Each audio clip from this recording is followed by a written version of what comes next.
Hello, everyone. Russ of Aquarium X Pets here, and I'm here with Kyle from Roach Crossing. Welcome, Kyle. Hello, thank you for having me again. Yeah, always a pleasure to have you. We always learn a lot and talk about some fun stuff. So, those of you who have seen the topic of the day, whether on Patreon or on Instagram or wherever, we're focusing on a request, actually, a viewer request from last time. When we were having live, they said, we'd love to hear more about bioactive feeder insect colonies. And we'll probably take it a little broader, not just do insects, but feeder arthropods, because isopods can function that way too. But we're going to start out with roaches. So last time roaches didn't get enough love, I think, in the stream, and we want to make sure they do.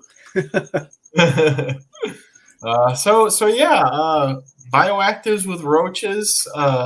Just sort of a brief history of things. Starting off, when my first exposure to roaches was actually with a bioactive enclosure, and that wasn't even a terminology or even a thought in anybody's minds. The very first colony of hissing roaches I ever saw was at a science and engineering tech day thing at a local university that I went to when I was a freshman in high school.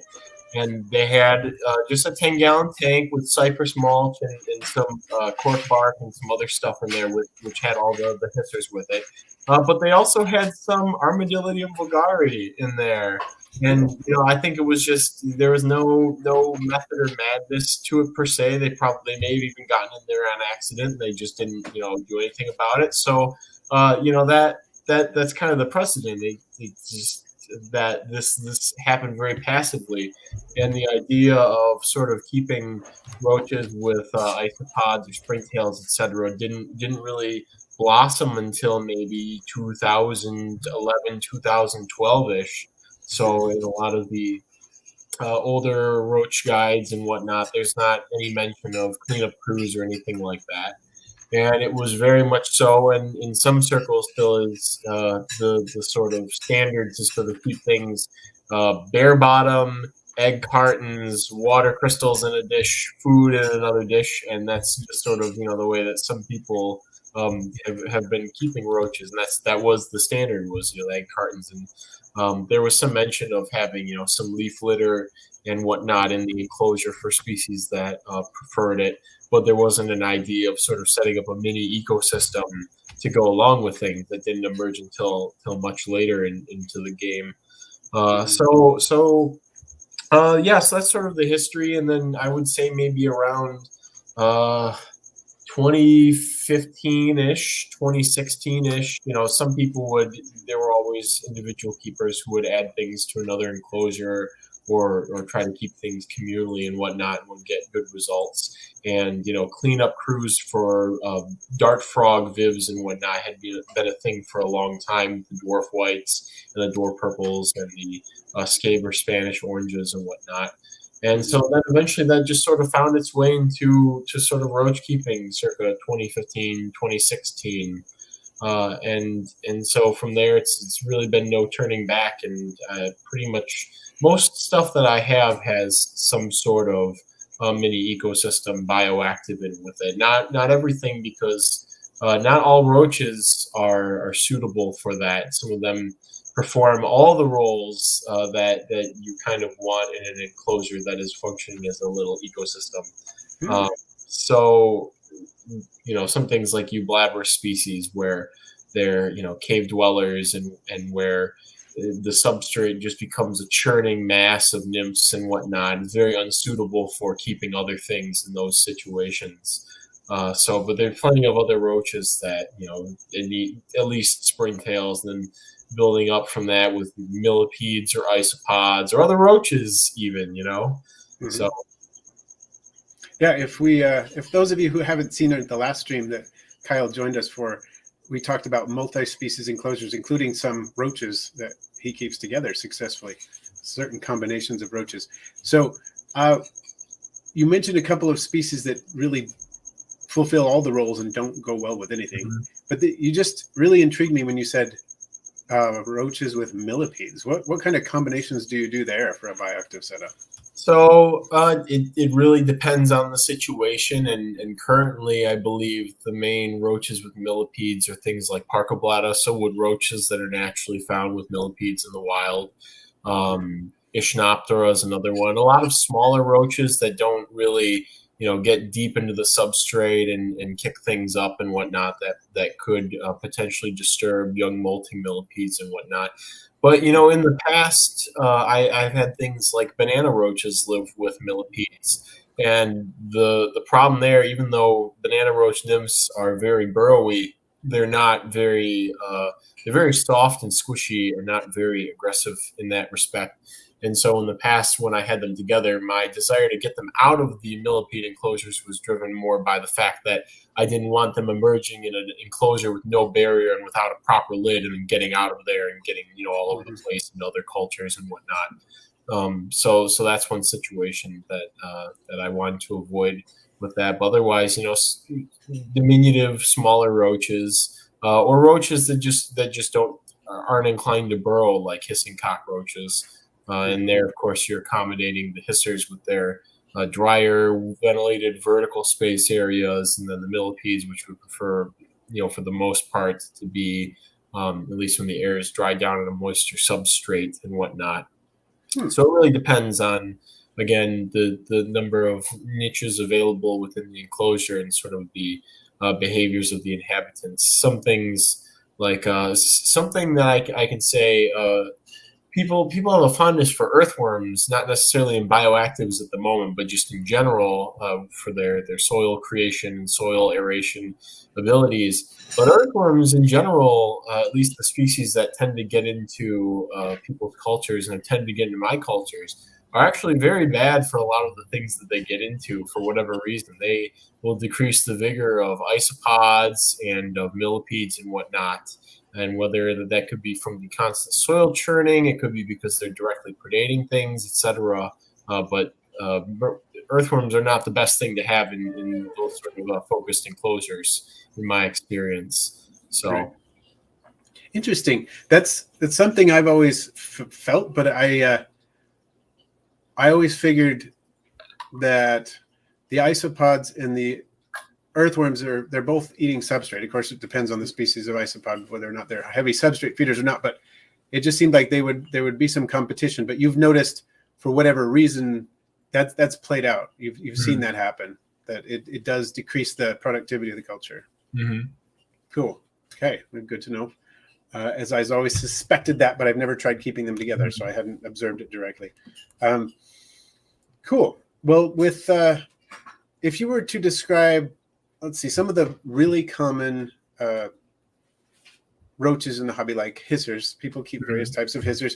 If you were going to set up a bioactive colony, what would be your species of choice to put with the hissers, and how would you go about setting it up as far as substrate goes and so on? So really, you can keep most any isopods with hissers. And in fact, I believe I have the widest array of different isopods in with different hisser species. So listing off the species that I currently keep with hissers: Porcellio bolivari, Porcellio magnificus, Armadillidium vulgari, Armadillidium nizatum. Got to go through all the hisser bins in my head. Venizillo arizonicus, another bin with vulgari in it. Porcellio ornatus, the spotted variety. I think it was the south. And again, let me keep going through I'm trying to visualize the Porcellio hasi, the giants. Those are in with hissers currently. And Porcellio expansus, although they didn't do well in with the one bin I had, I suspect in that situation was actually because the Armadillium vulgari pushed them out of the best hiding spots in that enclosure. But all the other ones are species I keep with hissers, and basically accommodating the hissers, ventilation needs is very beneficial to a lot of the larger Spanish species. It's in line with their needs as it is. And then a moisture gradient of, humid and cooler towards one side and then hotter and drier towards the other side. With that, of course, a nice rich substrate of actively decomposing leaf litter and mulch with a base layer of coconut fiber to really act as a moisture sink and then also a moisture reserve, basically, in the bottom of the enclosure, and then all the other material goes on top of that. So. Okay. Yeah. Sounds like you've got a lot of options there in terms of what you keep them. Cubaris marina papaya. Cubaris species rubber ducky actually does very well in with hissers. They tend to avoid the hotter, drier side, which makes a lot of sense, but they seem unbothered by the general increase in temperature that a heated enclosure has. So. Okay. That makes sense. We've got a question with a tailless whip scorpion. I know you work with some amblypygids to help them maintain the environment. It's not quite on topic, but it's close enough because still keeping critters with another critter. What would you suggest with a tailless whip scorpion as a bioactive cleanup crew? So currently, I have a colony. I've been dipping my toe into whip scorpions over the last, I guess it's been a year now, ever since we found those Paraphrynus in the Keys. And I was really excited to get a colony of those going. And so at the moment, the longest going group of whips that I have are the Paraphrynus CF cubensis from Key Largo. And in that enclosure, it's a big cacophony of tropical pinks, Willosia busky, the damp grain springtails, small silvers, large whites. There's a colony. There's some very sparingly because the whips have been eating them very heavily, especially when they're tiny, of Compsodi's schwartzi cockroaches, Parcobletta fulvescens as well. And I just recently, to see if I could get an extra bump of production, added some Grylotes sigillatus from stock that I collected in the wild there. And I don't think they really like the Grylotes that much, and I may actually make an effort to start removing them from the enclosure. So with whips, with isopods with whips, I think that the isopods tend to disrupt the whips. At least some of the larger isopods tend to disrupt them more than they contribute to, the bioactivity of the enclosure. I can't exactly put my finger on why that would be so, but maybe it's their behavior or their antennae kind of stress out the whips, their feeling legs or something like that. So, but if I were to go back and add some isopods there, I would probably use dwarf purples, something that I think is very very innocuous and just very squishy and very delicious overall, with absolutely no possibility of stressing anybody out by being numerous or going up into the drier spots in the enclosure, or just being sizable basically. So I think dwarf purples overall are an excellent addition to pretty much any enclosure. I know the go-to has been dwarf whites, and dwarf whites are excellent in reptile, etc. bioactives, because you get a substrate that turns into basically just dwarf whites, and the majority of plants they don't seem to cause any problems with. Things with fewer phytochemicals and with softer roots and whatnot, they can start nibbling on those. But in general, they're good for reptile and whatnot bioactives because of that processing power they get to. But for a lot of invertebrates and in general, I feel the dwarf purples are a better choice. And I also base this off of just sort of a very simple anecdotal experience that you can raise colonies of Vonones, the harvestman, the ornate and Say's harvestman, with dwarf purples alone. But for some reason, they will not touch the dwarf whites, and you'll notice the colony just sort of decline over time if they're offered dwarf whites or if they get established, versus if you put dwarf purples in, it'll be a fight to keep the dwarf purples around because they get eaten so much. So that's interesting. I wonder what's going on there. Yeah. The Vonones are such a fascinating taxon. Mm-hmm. I have never kept those. I want to. That's up there for me as like one of the next arachnids I want to try out. They're so cool. And so you found that the dwarf purples work much better with them and with lots of other invertebrates. Yeah, I feel like they're a safer go-to for incorporating those sorts of systems.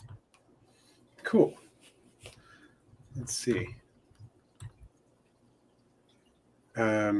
Okay, so here's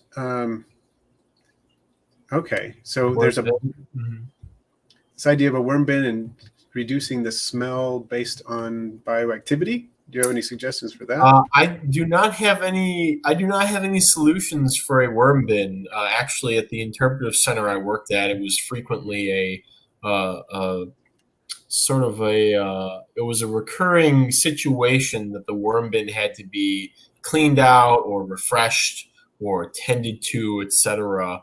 So I don't have any sort of tips or tricks for that because I've never actually gone into vermiculture.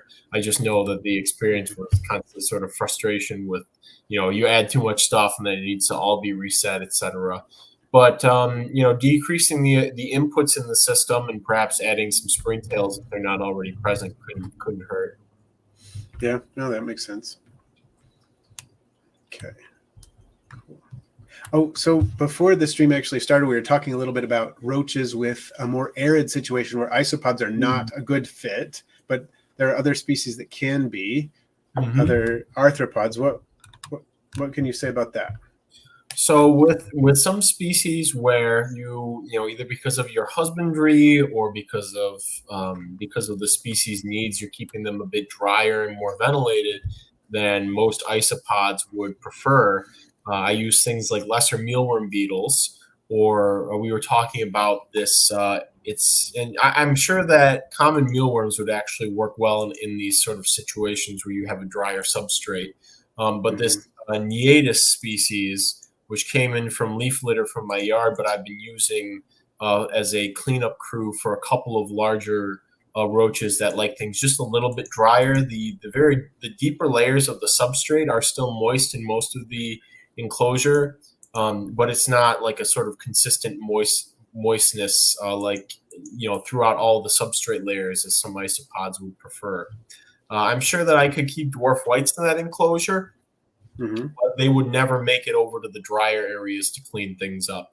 So using a beetle which has a higher dry tolerance is the advantage in this situation. So I've been using these Neatus species, but again, Tenebrio, the common mealworm, should work, and then of course a lesser mealworm should work too in those situations. Another thing that I've been working on for this very thing has actually been selectively breeding Porcellioscaber and Armadillo vulgari for drier enclosures by using stock from dry places. And I have some excellent results with the scaber, and hopefully I will have a line to release in about 6 months. The vulgari, surprisingly, not the results I was hoping for as quickly as I was hoping for with the lines that I use, unfortunately. But the Punta Canas and the what is the other one? There were the two of those lines that were brought in really early. I'm trying to think what the other one was. Saint something.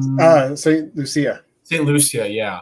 Those two lines have very, very good natural dry tolerance. I've found just by virtue of their, whatever genetics to the places that they were collected from. And so having also collected some vulgari from across the Southwest, looking for that sort of character in those lines. But again, unfortunately, I have not gotten these sort of surprising results, surprising desirable results with the vulgari crosses that I've been doing as I have with the scaber, working with some California stock crossed to lava, which both of those lines have very, very incredible dry resistance. And I have this line that I hope to release again within the next 6 months, that the substrate can actually be bone dry, the air humidity below 50%, and most of the individuals will survive without any water for over a week. Wow. Yeah, it's pretty impressive how this line has shaped up. And so, that's another tool for the future, sort of selectively breeding things or picking your localities or strains for the job that you have that needs to be done. So, in the future, I may shift over to using the isopods instead of the beetles for aesthetic reasons and whatnot. But I do like the Neatus and the smaller darklings that we currently have for these purposes. Cool. I've worked with the lesser mealworm. It's Alphatobius dioperinus, right? Yeah, I've worked with those. This tenebrionid you're talking about that looks very much like a mealworm. How do the beetles look? Do they look very much like a mealworm They beetle? look almost identical to common mealworm beetles. In fact, I think can I link to a bug guide on here? It'll show. Can I link into the chat really quick? Yeah, you should be able to do that, I think. Let's see if I can. Share. No. I'll send you the link in private chat, and then you can then I can post it. Yeah, that works. This is the genus, this Neatus, and they're not as dry tolerant as Tenebrio. It appears that this genus is indigenous to North America. So they don't have the same dryness tolerance that Tenebrio, worldwide grain pest has, but they have enough of it, which is actually, and I feel better for the species I've added them to, for them to be just a little bit dependent on extra moisture. So, but physically they look identical to Tenebrio species. If that's what I thought they were initially. Okay. And then the larvae also look almost identical. They're just darker orange. And I believe it was TJ Umbro from the invertebrate dude who had told me that this was actually the genus. So okay, yeah, that makes sense. I've very much I've encountered a few beetles outside that look exactly like mealworm beetles to me, and I was wondering if that maybe is the same genus. Yeah, and looking at the range map, it's very, very scattered, very incomplete, but I would not be surprised if this genus is in your area because it's, of course, from California, and it seems just very wide-ranging. So cool. Oh, it looks like we got the first super chat of the live stream. Mr. and Mrs. Morelia, thank you so much. Always great supporters of the channel. And they would like to know, for those of you who are just listening, if Kyle can recommend a setup for red runner roaches and also for dubias, including the substrate and the cleanup crew. Wonderful. Okay. So with both of these, they're very tenacious roaches. The red runners, so much so, in the Southwest, they're a pest in certain areas of sprinkler boxes. It's very common if you're in Arizona or New Mexico. If you go to a rest stop and open up the sprinkler box, you'll see it full of red runners. So they're very easy to accommodate. You don't have to go very much so over the top with their substrate and furnishings and whatnot. And so you can get away with, an inch and a half of coconut fiber, and then an equivalent amount of some sort of mulch above that is what I use.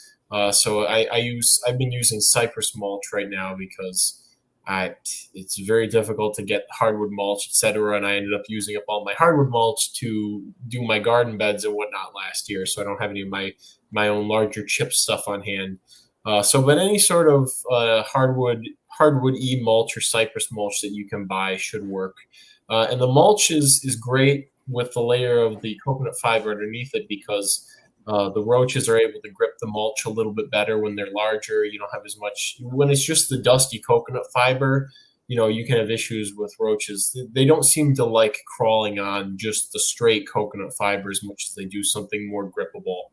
And the other thing is when you have the coconut fiber acting as the humidity sink beneath the mulch, then when you water, the top layer of the mulch can dry out, which is very nice, so you don't have excessive problems with moisture buildup and condensation and whatnot. But basically, the mulch traps the moisture in the coconut fiber layer. And then, of course, that allows any roaches that need to be a little more humid to crawl underneath there and whatnot. And it helps to bump up the ambient humidity, which is very helpful in dry conditions or if you're taking a long time away from doing maintenance. So I would recommend that sort of substrate for both of those species. For cleaners, you can sort of start off with some tropical pink, some Sinella, and you can use Alphatobius for the dubias. You could even try dwarf whites. It really depends on how humid you're going to end up, what's going to end up working for you in that sort of setup. And just sort of, there are those cleanup crews that are more adapted to when their host is more numerous, and there's some that sort of will sort of peter out when the numbers of that other species sort of increase. So with my dubias, it's not uncommon to see the springtails sort of disappear over time as things get a little bit more dry, and for the alpha tobias to enumerate. And then for furnishings, pieces of cork bark, pieces of bark from outdoors that you sterilize, you can use, was it OBT board or whatever that particle board is that you can get from various hardware stores. I can't remember. It has an acronym for the name. You can even use plywood too. It depends on how the current state of its treatment, et cetera. But if you leave stuff outside for a couple of months during warm weather, in contact with the soil, it makes it very palatable to invertebrates. Without having to wash it and worry about anything being on it per se. You can even use. A friend of mine gets excess wood at auctions and whatnot because he has a wood burning stove that they heat his house with. And so he gave me some, I think it was cottonwood floor molding, which is untreated. And cottonwood, it's kind of it's not the best wood for woodworking and whatnot, but it's excellent for our intentions where we just need something that's physical and strong and may last anywhere from 3 to 10 years in our setups. So that those nice pieces of cottonwood floor molding are going to be one of the next things I'm going to sort of incorporate into stuff. That's basically all you need. If you keep the one end dry and you use frequent mistings as your water source instead of water crystals and whatnot, you shouldn't have any sort of need for any other furnishings or have any issues overall. So cool. Yeah, thank you. That sounds like a good direction to go for both of those roach species. Here's another question from Christopher about keeping powder orange isopods in a bioactive vivarium. Wondering if there's too much moisture, ranges from 70 to 90% humidity. So Porcellionites tend to like a lot of ventilation, or they tend to do best with more ventilation. So that is an easy way to sort of game that system. I haven't looked a crazy amount into prunosis in the wild. Here, the first ones I found were in compost bins at University of Michigan Dearborn at their organic garden, just feeding on all the not like tomatoes and stuff like that people thrown in there, but all the weeds that they had pulled. So it was just a lot of rotting green material, and there was a lot of Porcellionites prunosis in there. That's actually where the first culture ever came from that was commercially made available. But in the wild with Floria, they almost exclusively eat leaf litter, very frequently found in sea grape areas and live oak leaf litter. So I've always leaned into giving my Porcellionites a lot of leaf litter. And I don't know if it's still identified as Porcellionites or if there's been an update or a change to that, but that species Thai also did well on a diet almost exclusively of leaf litter for me. So. Mm-hmm. So maybe increase the leaf litter and think about increasing the ventilation. Yeah. Awesome. Okay, cool. Theropod Hunter has a question about a black beauty stick insect, but I don't think we don't really get stick insects over here all that much. So I don't know if that's a question you want to address. You can for some of my sticks, such as my Anisomorpha from Florida, I use Porcellioscaber. A lot of stick bugs have ova that have some sort of adaptation for basically asking things to eat them or move them around. I think there's the most famous one is on the Extatosoma, which has the lysosome at the one end, which encourages ants to pick them up and take them to their nests so that the babies hatch in a very controlled environment. But really, with the most sticks being active up and away from the substrate, and the ova being designed either to have very specific parts eaten or to just avoid being eaten or noticed altogether, having a very thick sort of coating, you can use pretty much anything in those situations. And again, off the top of my head, different things that I've used in with different sticks, like the Anisomorpha. Porcellionites, the big pine key isopods, did really well in with Anisomorpha, which is a natural combination, actually, since they're found in the same place. Armadillidium vulgare, magic potions, did really well in with Anisomorpha, and again, Porcellio scabrous. You can just basically take your pick, and it depends on what the other conditions in the enclosure are going to be like, and sort of planning it around the isopods. You can get away with a lot of different moisture parameters for stick bug ova as long as things are well ventilated. Okay, good to know. All right. Oh, Heaven's mentioning that the glassopods are coming as soon as the weather warms up. Awesome. She's got a really interesting project going with some isopods, nicknamed glassopods. So she's going to send me some stock. Interesting. That's exciting. Let's see. Okay. And she also has a question about feeder insects. Do you think this new adjustment to Lacey could possibly affect feeder insects? Hopefully it won't pass. Any thoughts on that? It shouldn't, since most of those feeder insects are already exempt from a lot of things on the books, but it will affect literally everything else. So, but common mealworms, superworms, hornworms, hissing cockroaches, at least Gronfodorina portentosa, dubias, discoids, hornworms, waxworms, soldier fly larvae, all that stuff should be, the very, very common things should be completely unaffected by what's going on.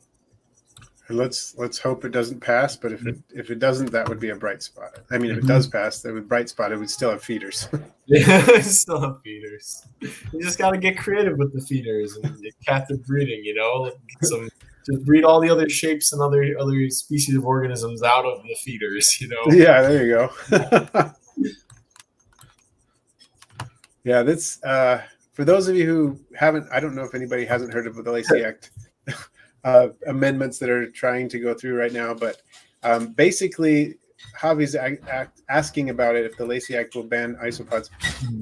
Likely it will have an effect on isopods, yes, and the thing is we can get some things whitelisted, and things that are, if it does pass, we hope it doesn't, but many things that are very common and well established and are being produced in large numbers and are already in states are a lot less likely to be, are a lot more likely to be whitelisted than things that are not.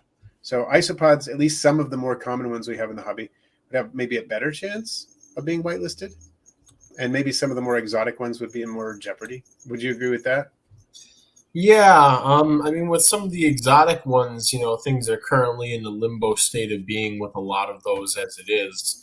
Right. So, which tilts the odds against them, but also the fact that things are so very poorly labeled and traced with a lot of the things like the Cubaris further complicates the issue.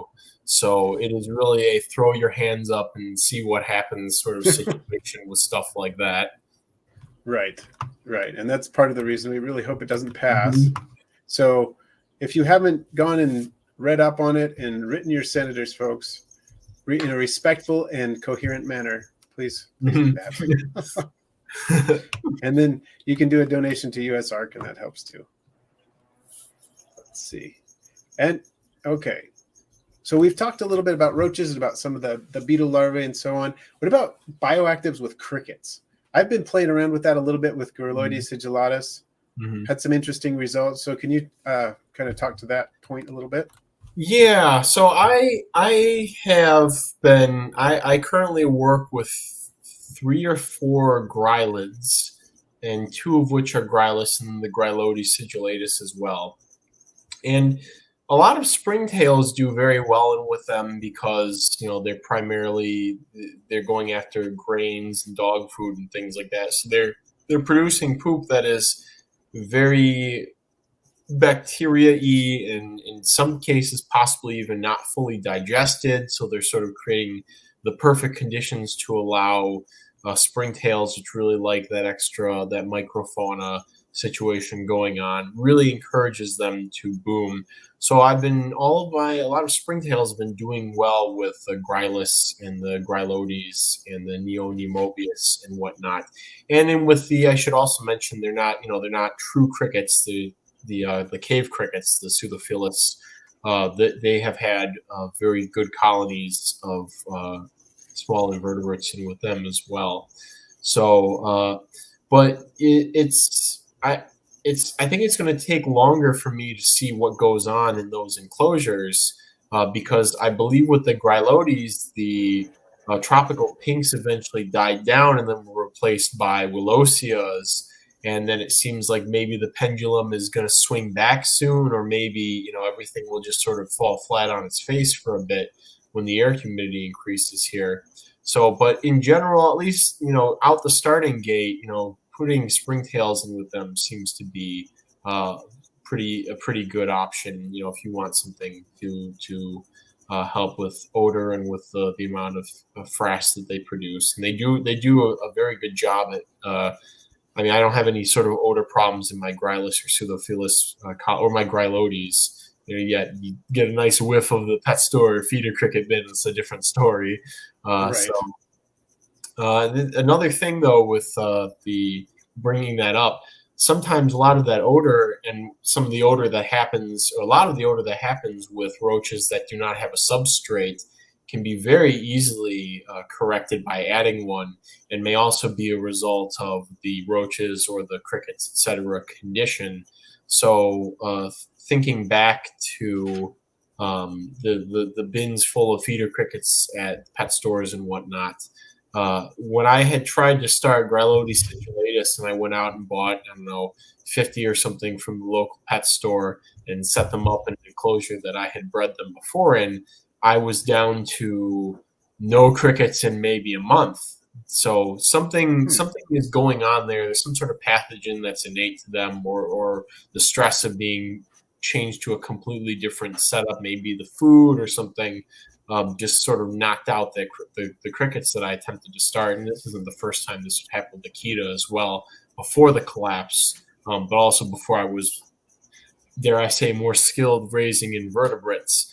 But then I started again with the stock that we collected in the wild in the Keys, and I think one came from the Keys and one came from mainland Florida, and it's just been night and day. Like, I can't stop the things from breeding. There's so many Grylotes in that container. So the condition of the organisms you receive can play a role in the odor, because obviously if you have things dying and nothing to eat them, or things not even wanting to eat them, you're going to have a smellier enclosure than if you have individuals passing naturally and getting eaten by conspecifics or by the things around them, etc. Right. Makes a lot of sense. I've got, and I think we touched on this a little bit last time, but I have a container next to me. You mentioned you could hear the Grylotes chirping, and it's a leopard gecko, 20-gallon bioactive. Had it going for, 4 years, maybe 5 years, something like that. And I've changed the microphone in there various times, but Porcellionites pruinosus has been in there for a long time. I added superworms, and now they complete life cycles in there regularly, and there's a lot of them in there, and I can dump a little pile of dog food in the corner and just watch them swarm over it.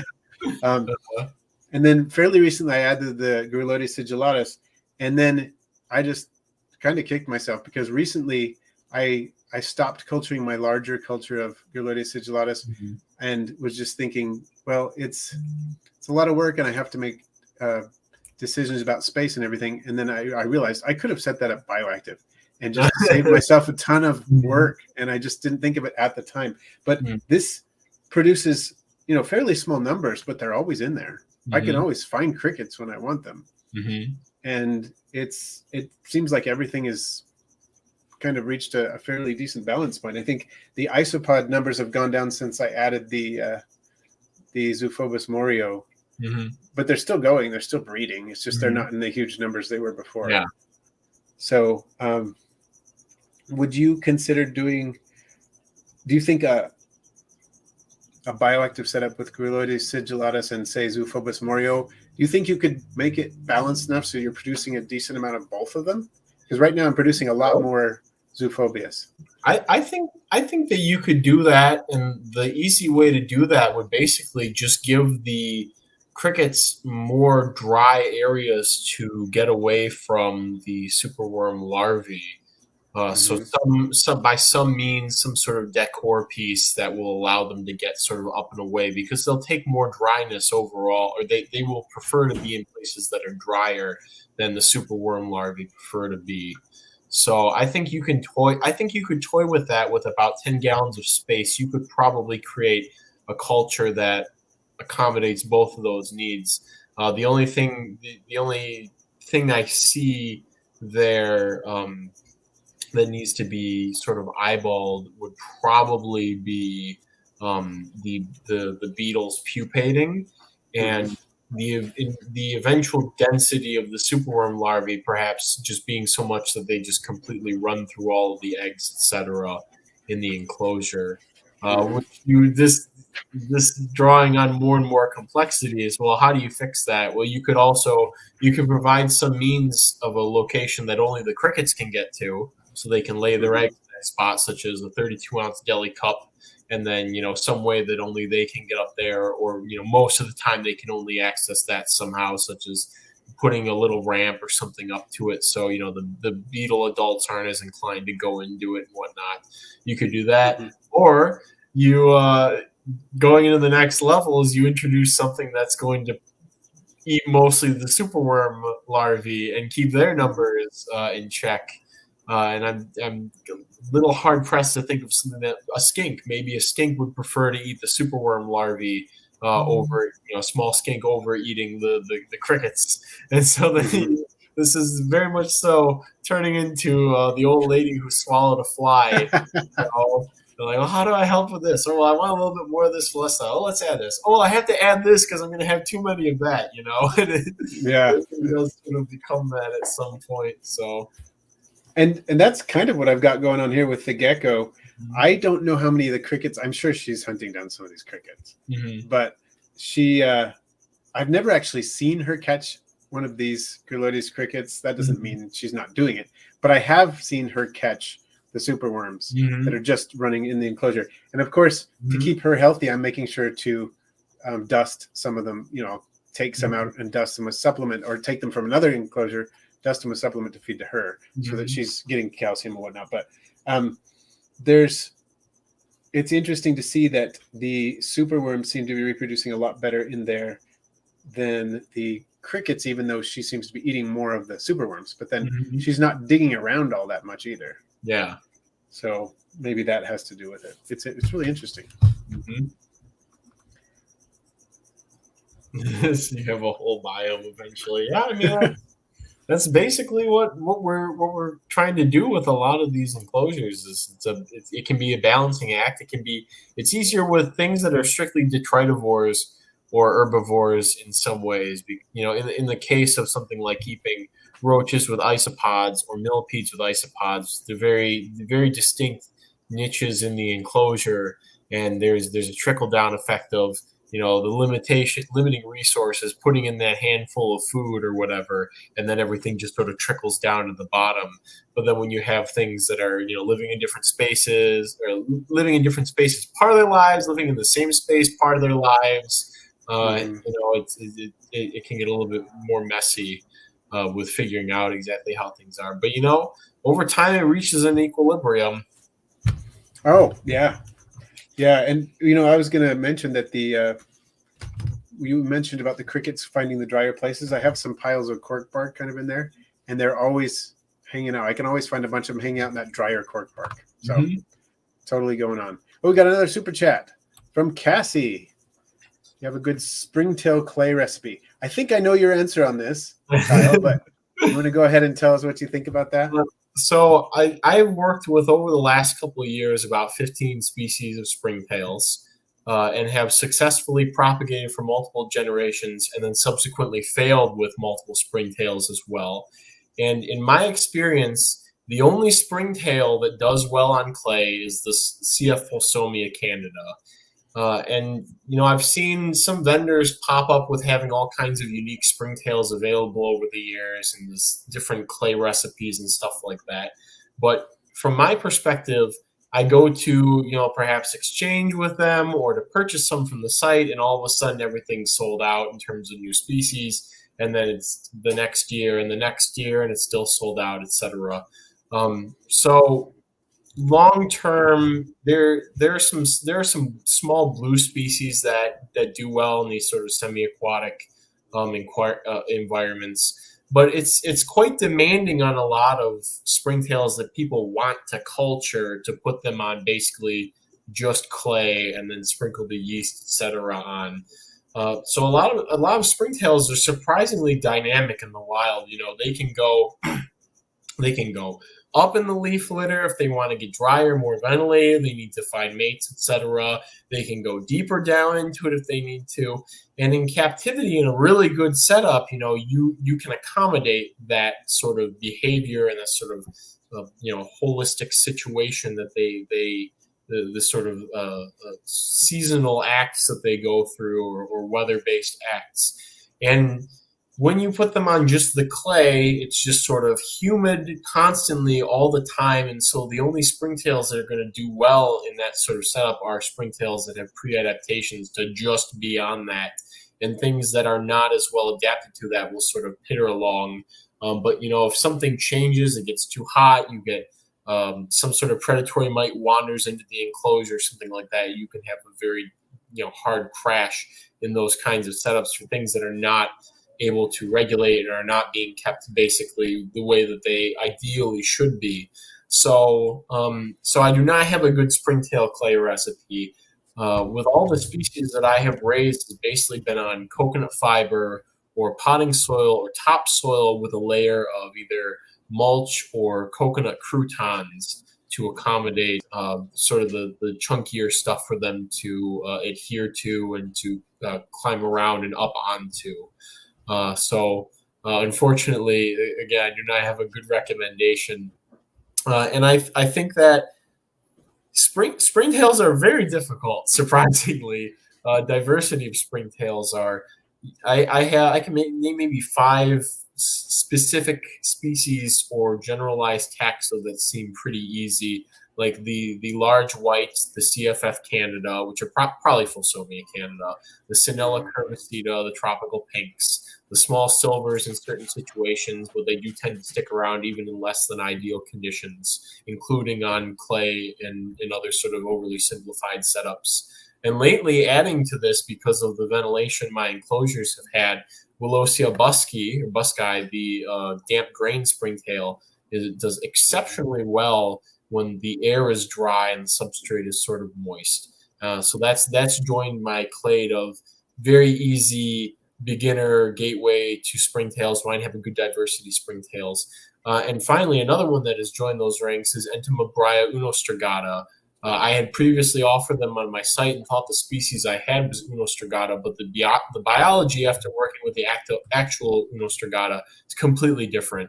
The unostrigata are excessively dry tolerant, almost unkillable in most contexts, and will sort of compete one-on-one with Sinella curvicida in enclosures where you have both dry and moist. The Sinella and the Entomobria will sort of intermingle at that mixing point between the moist part of the enclosure and the dry part.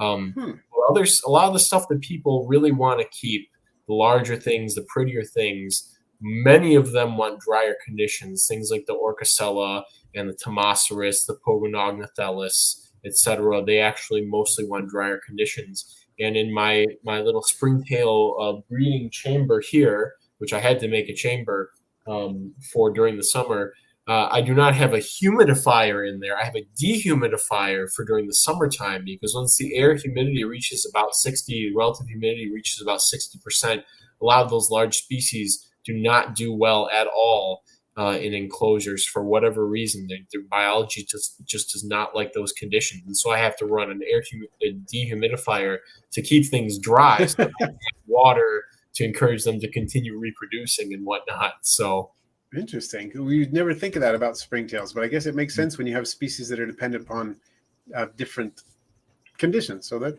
totally works. We've got another super chat from Mr. and Mrs. Morelia. Thank you, Cassie, for that one. And thank you, Mr. and Mrs. Morelia, for another one. Mr. and Mrs. Morelia say, have only had red runner since June, but seem to be lethargic, possibly die off recently of all different sizes. Is this seasonal or is there something wrong? It's definitely not seasonal, and there is something wrong, but we definitely need more of a fuller picture of the enclosure, the history of the stock, etc., to know what's going on.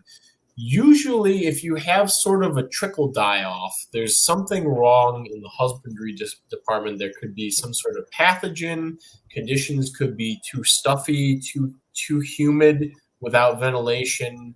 Red runners under certain conditions, especially high humidity, can get mycosis, where they're infected with entomophagous fungus that causes them to, basically be parasitized from the inside out. So there's a lot of different factors that could be going on here.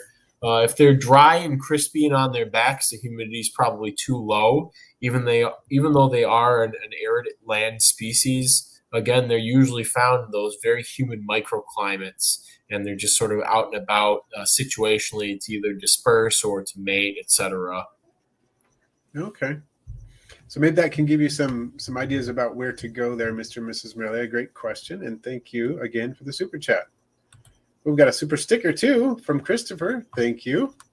Appreciate that. No question with the sticker. Just appreciate the support. Excellent. Now, one thing I wanted to make sure we cover, and the time has been flying. I haven't even gotten there yet. We talked about it a little bit before the stream, but the Patreon question. So I'll summarize the question from Rocky Epoch, and then if you can address that. So Rocky says, is new to the hobby and wondering about creating a bioactive setup with dubia roaches, hissing cockroaches, dairy cows, and springtails. Wondering if that would work, and then what other inverts could be added. Millipedes, mealworms, blue death fanning beetles. Says, I know that this inverts prefer particular conditions, especially for reproduction, but maybe they could compromise, basically. What do you think about that? So I've done almost identically that setup, actually, but without the dairy cows, which are very vigorous line of levis or whatever they may actually be. So I think that would definitely work. If you kept the setup very well ventilated, that's the key here, so that you can accommodate the roaches, because both the dubias and especially the hissers will like that extra ventilation. If you keep it very well ventilated and keep the substrate moist, depending on the temperature, I'm not sure if they plan to keep sort of a heat lamp or source on one side of the enclosure, which is where my brain goes to nowadays with hissers, because I provide all of them with heat. They definitely do the best across the board with supplemental heat. But you can very easily do that. You'll get a lot of Sinella. Willosia will do really well in there. Entomobria will do very well in there. But again, the key is, in this particular situation with the higher ventilation to accommodate the roaches, but also keeping the substrate very moist to accommodate the isopods.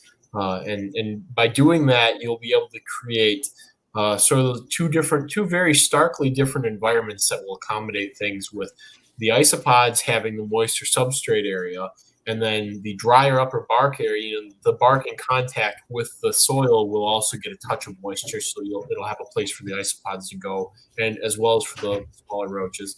And then the upper pieces of bark will be mostly the roach domain, where you'll find the dubias and the hissers dwelling. And when I said that I have basically the same setup already going, I put a color breeding project of dubias in with my Gromphorina portentosa Cleveland, the pure common hisser colony.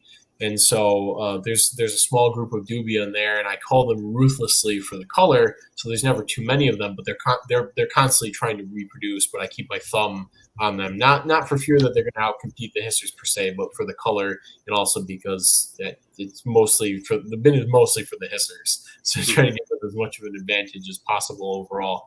But the isopods in there are a species that's not nearly as dry tolerant or as vigorous as the Porcellionites. I actually have Armadillidium nizatum oranges in there, and they do very, very, very well feeding on the roach frass. And then again, for the springtails, a lot of Willosia busci, and Sinella curvicida in there, as well as small silvers. They tend to get around and pop up in places they're not necessarily wanted or were not necessarily put, but that's always been the nature of the small silvers. So I think they come in with the cypress mulch, but I'm never really too concerned about it. They don't push other things out. Okay. Yeah, that sounds like you can, it's very feasible to do a very similar setup then to what Rocky suggested. Cool. That's awesome. So there were some other questions that I think were very pertinent to our topic that I am missing, but there's some other good questions here too. This one, the dry tolerant springtails collected. I think I remember reading this on your website, the Willosias, but can you tell us about that? So the Willosias, the bus guy popped up in my enclosures pretty hardcore last year, just seemingly out of nowhere. They're probably ambiently in my basement and certainly outdoors and whatnot. You can find some Willosia just by prying bark off of certain trees, especially sycamores. I don't know if it's buskeye out there, but there's a species of Willosia. So they're just sort of around ambiently in a lot of places. Damp grain springtail because they pop up in damp grains in people's houses apparently.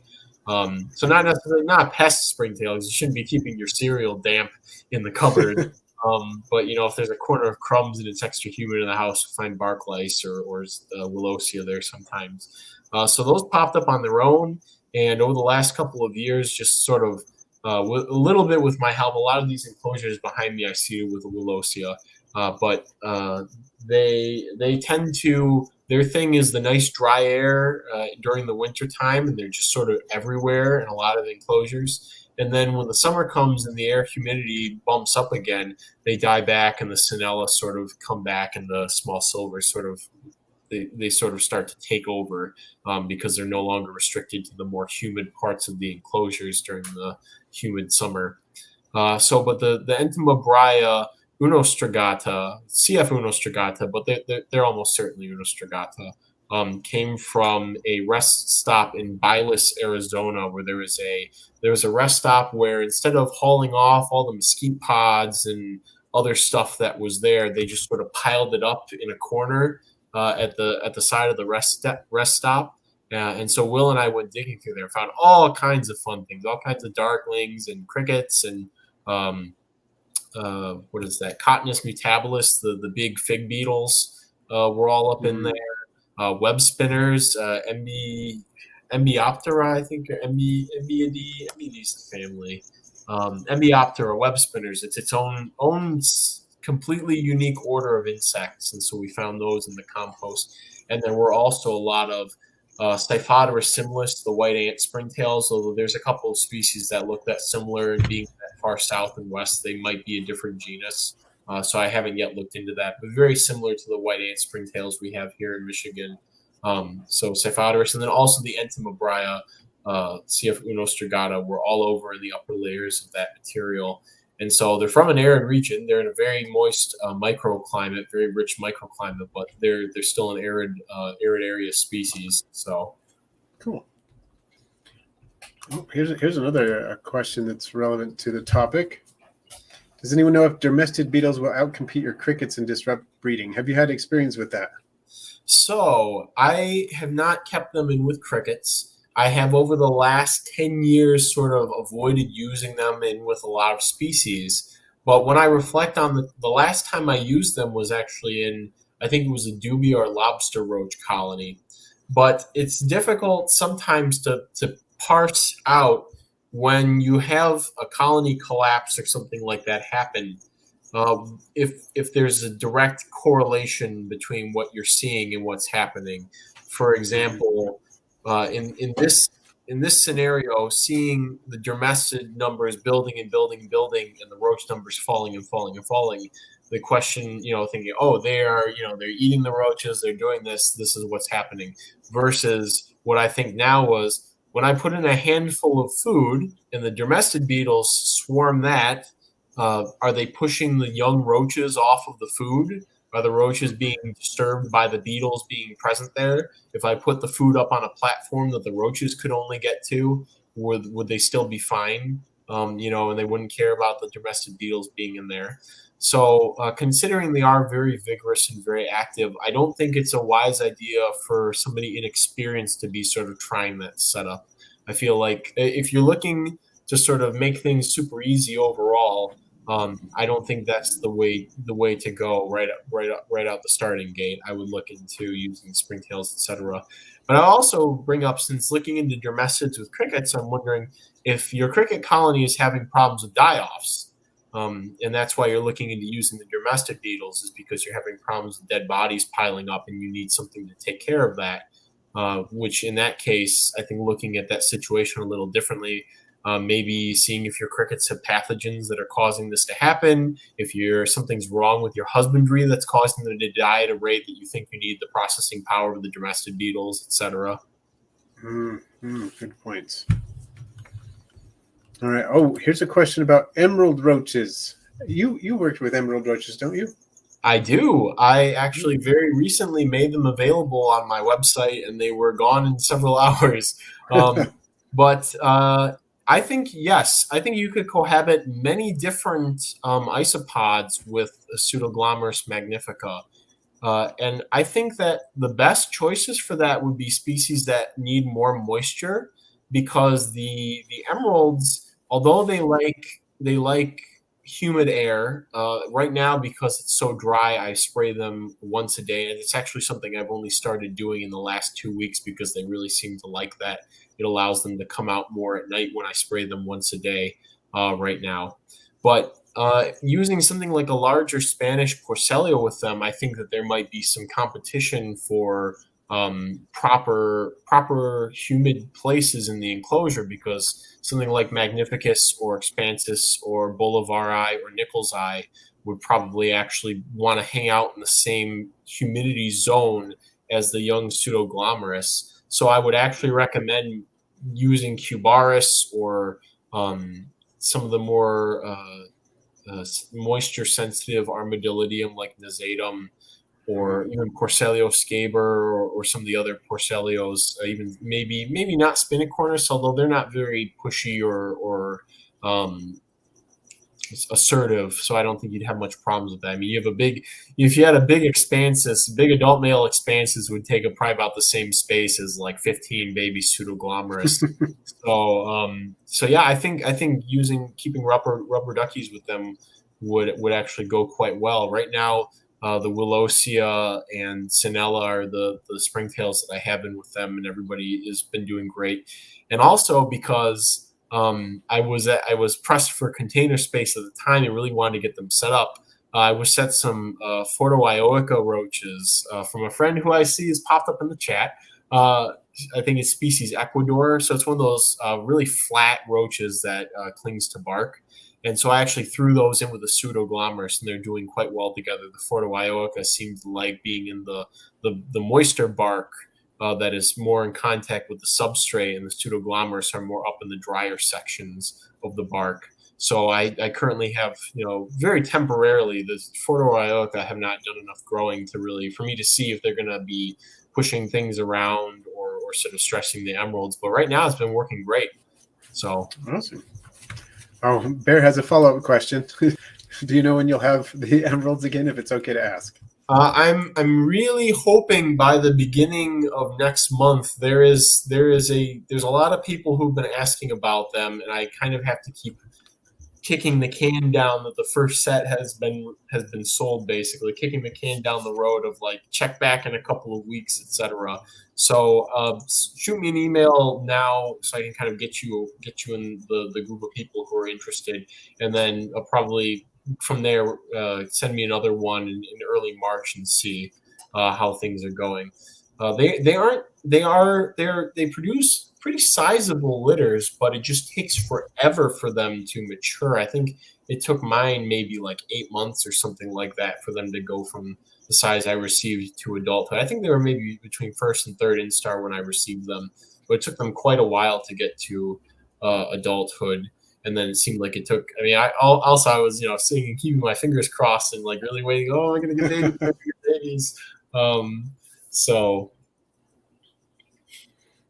That makes sense. Those are some fantastically colored roaches. Just Mhm. looking at a picture of those, it's unbelievable. So, well, our time is just about up, and I want to make sure I'm not stumping on anybody else's stream. But this has been fabulous. Hopefully, this time we were able to delve a bit more into the roaches. I think we gave them a little bit more attention, which is good, and got to cover a lot of good subtopics of the topic of bioactives with feeders. So this has been great. Do you have any final words for us, Kyle, before we shut the stream down? Yeah, I see. Mantis got asked about putting things in with crickets, and I had said that I was keeping springtails, various springtails, in with the grylotes and grylus. But I forgot that I actually have one or two enclosures where I have this one of these complex ecosystems that sort of popped up on its own accord, and specifically that would be my tiger hissing cockroach enclosure, where I had added leaf litter 2 years ago and did not leaf litter and mulch and did not properly sterilize it, or did not thoroughly sterilize it, and ended up introducing some unimobius or neonimobius ground crickets into the enclosure. And then eventually I added Porcellium magnificus to that, because they tend to like it hotter and drier, and it's pretty hot and dry in that enclosure. And so now I have this amalgamation of the tiger hissers with the unimobius, with the Porcellium magnificus, and all the springtail entourage that has joined them. And everybody gets along, things culture continuously in that enclosure. So you can, with the unimobius and allanimobius, I think I'm going to make some available on the website in the near future. I actually just started working on setting up a separate culture, because in a handful of the bins, they're just so common and abundant and just so second nature to see them. It completely slips in my mind that this is something I should be culturing separately and making available. I was just like, oh, there's like 50 of them in here. Oh, there's 100 in here. It's just like, oh yeah. And it's like, wait a minute, culture, like set them up so other people can do the same thing with them. So I keep those. I keep big groups of different crickets and isopods and roaches together in the same enclosure with very good results. So cool, very cool. All right, well, I want to thank you, Kyle, for joining us. Thank you for having me. It's been a great stream, and thank you everyone else for joining us. Thank you for the super chats and your support, and we'll have Kyle back again if you're okay with coming back. I'm sure we have I would love to things to talk about. So we never run out of things to talk about. We only run out of time. So yeah, that's so true. All right, well, thank you everyone for joining in, and